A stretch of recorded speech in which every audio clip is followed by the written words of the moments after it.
My booking agent tried to get the homecoming queen. I couldn't get her, so I got her dad. So you heard about that. How's that feel, Dad?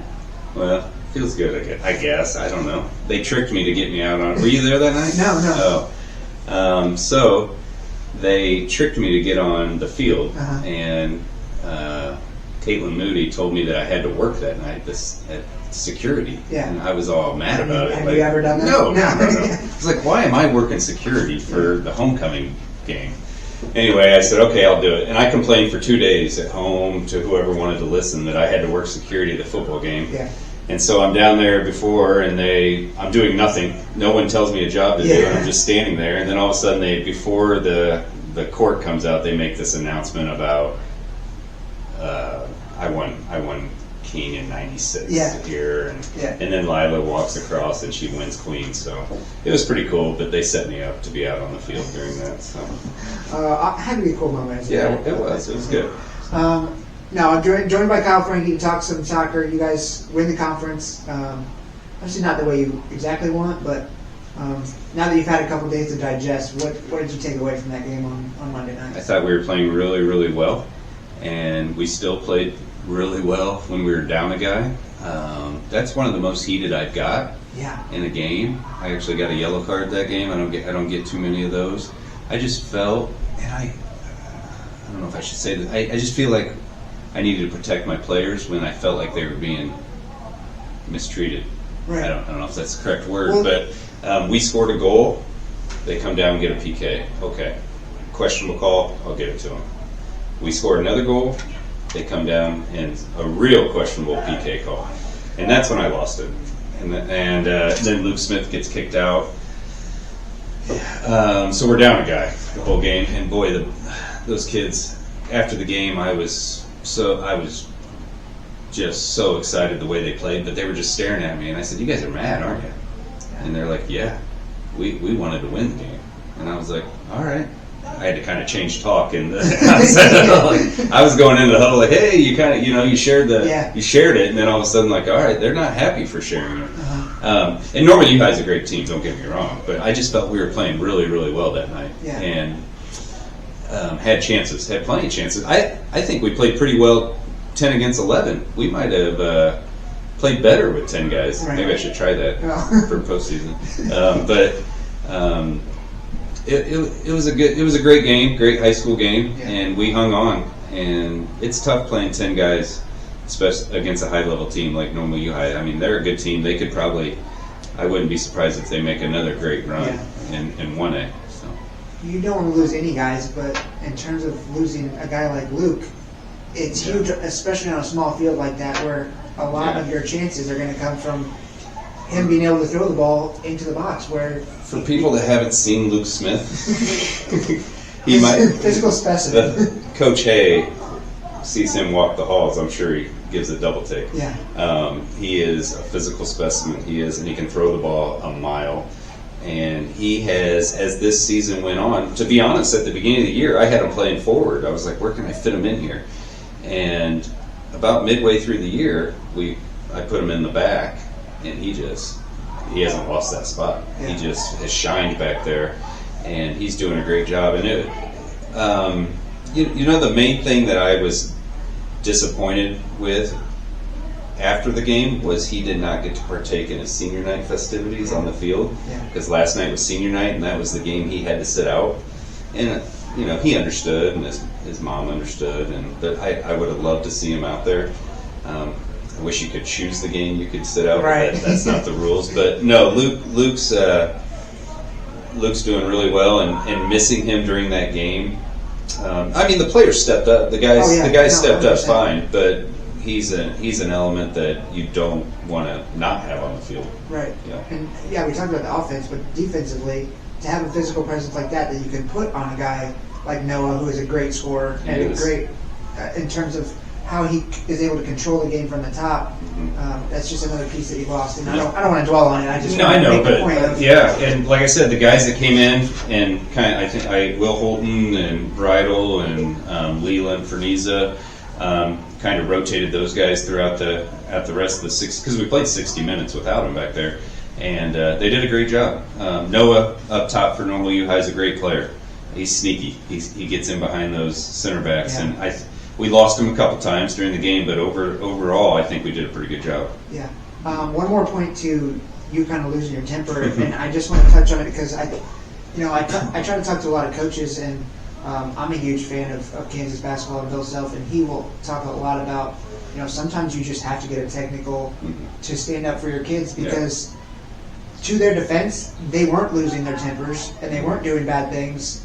Yeah. You felt like the deck was stacked against them. So to do that, you kind of just say, "Hey guys, I'm on your side. Let's fight a little bit harder." Yeah, and I was not leaving the field until I got a card. Yeah. I mean, I'll be honest with you.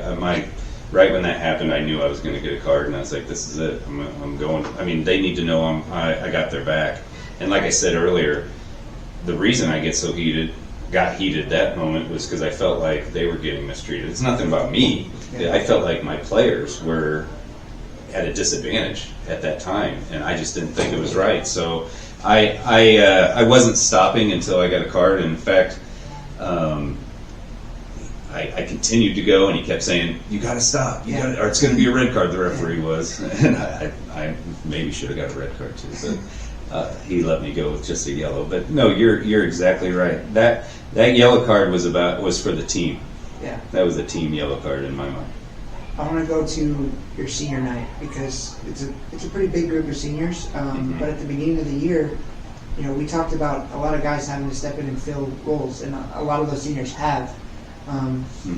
What do you see from this year in terms of maybe the growth of this senior class, especially? I mean, you know what you're going to get from Elliott and Miles and those guys. Yeah, but a lot of guys have stepped up. Yeah, Luke has stepped up in the back there, and Elliott has played a forward and a forward position really well, and Miles is I think he's approaching 20 goals here. And then Wesley Bentley has been hurt all year. He didn't even try out at the beginning. I mean, he's literally he came in from the summer hurt, and he just came back last week. Last night was his first real get after it game. Yeah, and played well. He did. He played well. Had 2 assists, which was a great thing that all seniors were on senior night. 2 assists and 2 goals were all seniors, so that was great.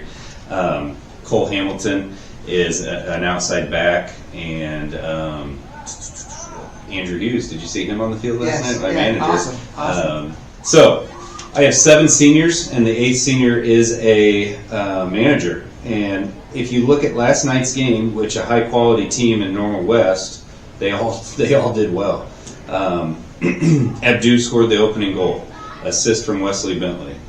Ryan Mansfield was in goal, and by the way, Ryan Mansfield was really, really sick. And he came to me before the game and said, "I don't know if I can play. I'm going to warm up, and I don't know if I can play this game." At halftime, he said, "Coach," and kudos to Ryan Mansfield. Talk about a team first guy. Here he is on senior night and could have played the whole game, and he knew that. Yeah. And at halftime, he said, "Coach, I just don't feel well, and I don't know if I can focus good enough the second half." How about that? Yeah. Talk Most kids wouldn't do that. about not selfish at all. And so we put Brody in the second half, and then at the very end, about 5 minutes left, I went up to him. He's sitting on the bench over there freezing, and I said, "Ryan, I'm going to get all the seniors in here, at the end. Do you make sure they're on the field together?" He's like, "I think I can do it." So he went in and finished the game up. The senior group as a whole, great guys, no issues at all.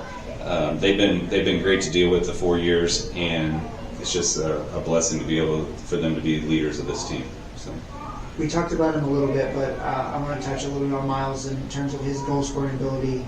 I mean, going back to sophomore year when he scores at state, a special moment for him. But you feel like he's kind of developed into that guy where on that team he didn't have to be, but now he is the defense's focus, and you can hear it from coaches. Even there was a moment last night in the game where he's on the sideline, right next to me, and 3 guys collapse on him, and he gets his way out of it, and the coach is literally screaming "How did he do that?" Yeah. And it's like he's become one of those really special kids. Yeah, he had almost 20 goals last year, and he's approaching 20 goals this year. So that's a pretty good chunk back-to-back years.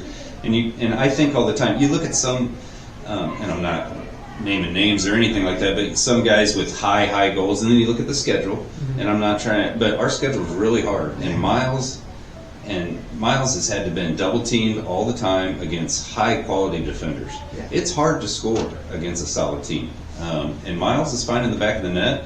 I tell him all the time I wish he had a few more. That he's missed a couple that I wish he had. But he's going against tough competition. Yeah. And like you said, double teamed all the time. And he's still fine in the back of the net. It's pretty impressive. And this year he's changed a lot. And what I mean, and he'll tell you the same thing. Last year, a little more selfish and score. I want to score. I want to score. I want to score. And this year he's got 10, 11 assists. Yeah. He's finding people more. And I told him. I started telling him last year. Trust it. If you give the ball up, you will get it back. We have the talent to give you the ball back. Yeah. You do not have to do everything. And this year he has done so well in passing the ball. And it's working. You touched on it there, but the schedule that you guys have. Mhm. We talked about it at your preview, but it's Yeah. like, hey, we might start 0-5, and this We're team, 1-3. and you still have the capability. Like the team, you know what the ultimate goal is, and do you feel like you've kind of settled into that more that now that you've made that state run and you kind of understand, hey, it doesn't matter if we start 1-3. I understand that. You do. It's but convincing it's also, the kids to yeah, understand that's that. Yes. tough. The coaching staff totally understands that, but the kids have to understand it, and it is so hard as a teenager when all you want to do is win, win, win, win, win, to realize there's going to be some bumps in the road. I mean, the schedule we have, you're going to have some losses. Heck, that team that got second, we had 4 losses that year and 2 ties. So tomorrow night we play Dunlap, number 2 in the state. Pretty good. Yeah, and that's our last game of the season. Normal Community, P&D. I'm thinking of non-conference teams. Yeah. Kirkwood, Gateway. Yeah. Heck, we've only let up 21 goals this year, and 11 of them were the first 3 games. Wow. Gateway 6, 12 of them. Gateway 6, P&D 4, and Kirkwood 2. So 12 of them were the first. So that was is it fun to be 1-3 at the beginning of the year? No, but you got to look in the long run, and I think this group of players have, and they understand it, because I've preached it for the seniors, I've preached it for the past 4 years that I don't want to play a schedule of a bunch of 8-0 wins. It does nothing for us when we get to playoffs, and just trust me. Just trust the process here, and hopefully it works out. Hopefully the process works in this playoff run. We'll see. I mean, it could be hard because, I mean, just in the school here, you look at, like, credit to you and Jay, but the success of the girls team, they're usually undefeated for 2 months, and it doesn't matter. That's just how it is. But, I mean, not to say that schedule's weak because you guys will play. No, the girls have had a good run. But that's where that program is at as well. Yeah, so we're very fortunate. Jay and I are very fortunate here to have talented soccer players, so I realize that. But scheduling is very important to me, and Moody and I sit down every summer and work out the schedule, and if we need to fill holes, I don't want to fill it with I want to fill it with top talent, talented teams. So I want the boys to play the best. Why wouldn't you want to play some of the best and see where you're at? Yeah. Okay. And I think it's helping us because as this season has went on, I think we're playing pretty well right now, and the main reason I think is the schedule we've played. They are not seeing any tomorrow. Yes, Dunlap's number 2 in the state. Great. I'm sure they're a great team, but it's nothing that we haven't seen when we played Naperville Central, Glenbrook South, P&D, Gateway.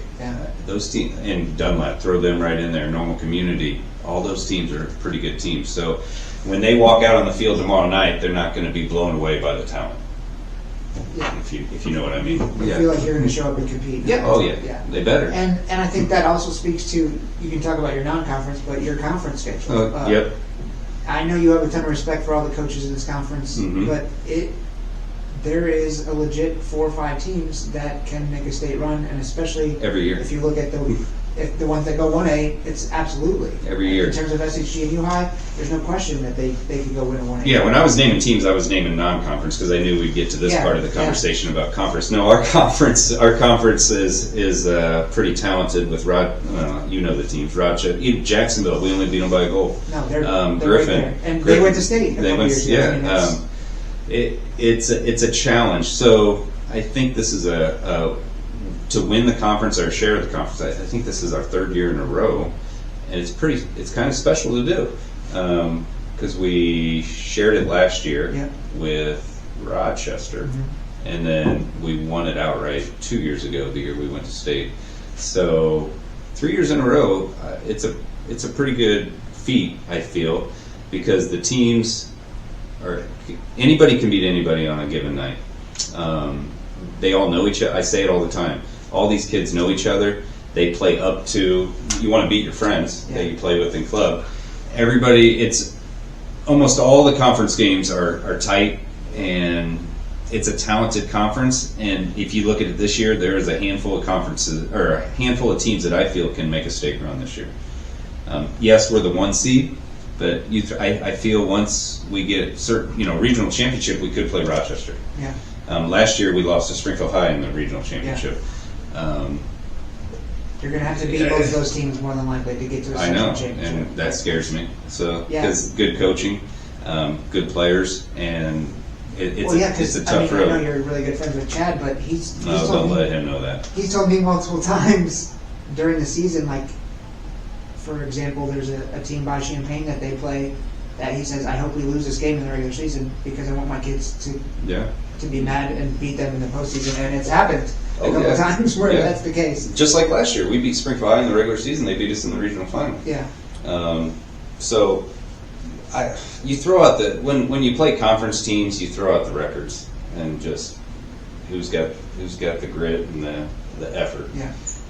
Sometimes it's not the prettiest soccer, and it's rough soccer, and you just get after it. It's like a fight. It is, and I feel like too. This may go back to our earlier conversation, but most of the officials around here understand that, and they let you play a little bit more. Yes. In that situation, but it's also a thing where you guys all have that respect from them. Where you could say, "Hey, we need to tighten it up" or whatever, and it's gonna.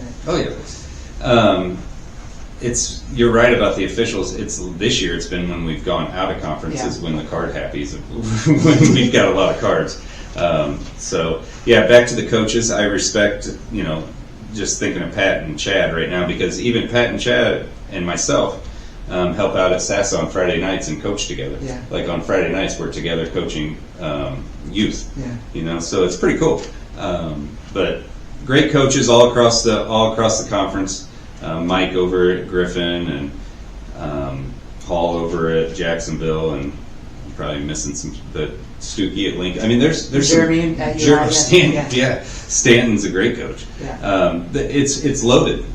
I feel it's loaded of really good coaches that really prepare their teams and coach the game the right way.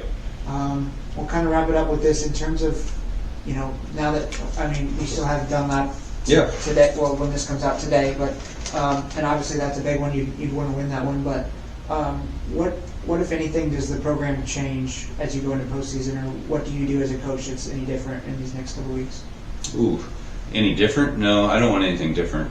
We keep the same routine. We're going to practice after school, and we have a bunch of days off before our first game. And I even thought, should I give them Saturday off? No, we're gonna keep doing what we've doing, and I don't. Dealing with some of these teenage boys, that you got to keep the focus. You can't let them stray. So we got to just keep the effort and keep the focus and come to practice every day and get ready for a run, hopefully. Now that you've made that run and know what it takes, but also know that you can, like last year, lose in a regional, has anything changed in terms of how you prepare for a postseason? I think, that was early, when I first took over head coaching, 4 years ago. That was my second year. I think in the past couple of years I realized, I know we talked about the process, it is a process. Like, I think when I first started, I need to win. Now I don't care. I'm talking about regular season. I don't. Yes, I care, but I don't care as much as what I used to. Because just like, if I'm trying to convince the boys that it's a process, and I use the term roller coaster, it's going to be up and down throughout the year. I've got to believe that too, and which I do now. And I don't know if I believed that at the beginning. Oh, we got a tough schedule, and maybe I should start, scheduling some easy games so we can get this record up. That's not going to happen. I just realized it is a process. And one thing, yes, you got to be good to make a run, but you have to be lucky too. If you look back to that state run we had, look at that triad game. I mean, Miles Calderon had a handball in the box. I don't know if you remember that late in the game. BP hits a bomb from 40 out. Dude, it's absolutely Miles Calderon saves one off the goal line in that game also. Yeah. You have to have a lot of lucky things to happen throughout a postseason run. I always say you got to be good, but you also got to be lucky. Yeah. So. Well, good luck this year. We hope to follow you all the way to Naperville. You know, I hate going to that field for that state game. Well, Naperville for girls. It's Hoffman Estates, yes. which Jay and I were just talking about that yesterday. Do you want me to shut this off for this part? No, it's all right. I will gladly rip that venue. It's awful. It was not a good situation. I wish we were just talking. Man, the Shields place should start. We should put it in for. I know it'd be real nice if we could come down here. But I want to say before we leave, thank you for everything you do. Yeah. I hope the boys and the girls and all the athletes realize how much you do for them. Awesome. I mean, I'm thinking back to when I was in high school. We got nothing of when we played, you know, and it's just so cool. Wasn't that long ago, though. 96. It's a long time ago.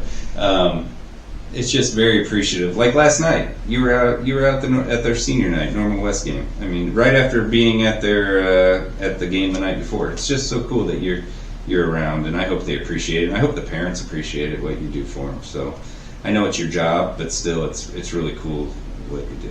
Awesome. I've been meaning to tell you that for a long time, but I appreciate it, and I hope they do too. Awesome. Thank you, sir. All right. Yep.